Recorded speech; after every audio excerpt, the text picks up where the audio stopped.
Ô, Thales, faz parte Lula escolher. Você acha que Lula escolheu um advogado? Não sei, alguém conhece o Não, aí perfil foi desse lista tríplice. advogado? Houve Foi uma lista lista tríplice. tríplice e É, praticamente todos ali tinham proximidade é. com prerrogativas. Ali não tinha muita solução. O presidente do tribunal disse e disse com razão, que não poderia haver o julgamento sem preencher todas as vagas. Esperou preencher, foi lista tríplice, veio esse aí. E a expectativa é que o Moro realmente seja condenado lá e cá, tanto na primeira instância quanto aqui em cima. Porque tem uma questão que o professor Walter Maiorovitch explicou bem, que a justiça eleitoral ela tem por finalidade garantir a equidade na disputa. E o que ocorreu com o Moro? O Moro, como foi candidato à presidência, ele fez uma foi pré-candidato à presidência, ele fez uma pré-campanha milionária, majestosa, de grana, por causa dessa pré-candidatura à presidência, usando a grana de um outro partido, do partido que ele estava. Aí depois ele saiu, resolveu ser candidato a senador e ele já tinha uma mídia muito maior e teve um trabalho de pré-campanha muito maior do que os adversários. E por causa disso é que se dá como certo que ele vai acabar sendo condenado tanto numa instância quanto numa outra. É difícil não ser.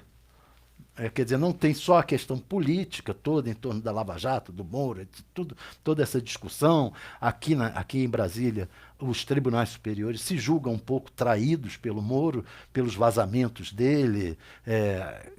Descobriram, né, com a, com a, Vaza Jato. com a Vaza Jato, descobriram que ele estava utilizando, manietando os tribunais superiores, né, informação, vazando, trabalhando junto. Então isso daí tudo criou um ambiente muito ruim aqui nos tribunais superiores.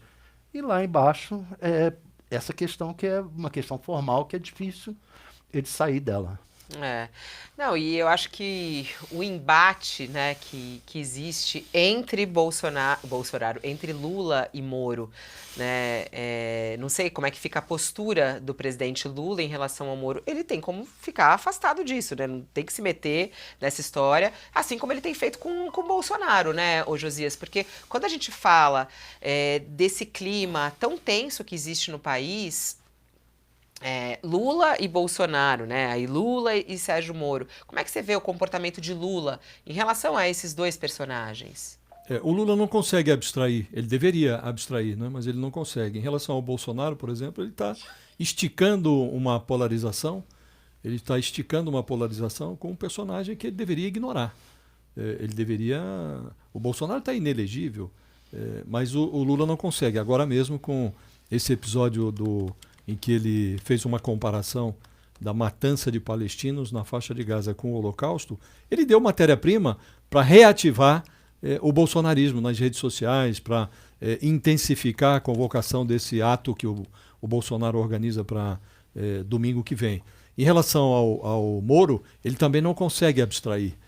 Ele já fez frases também infelizes em relação ao Moro. É outro personagem que ele deveria ignorar.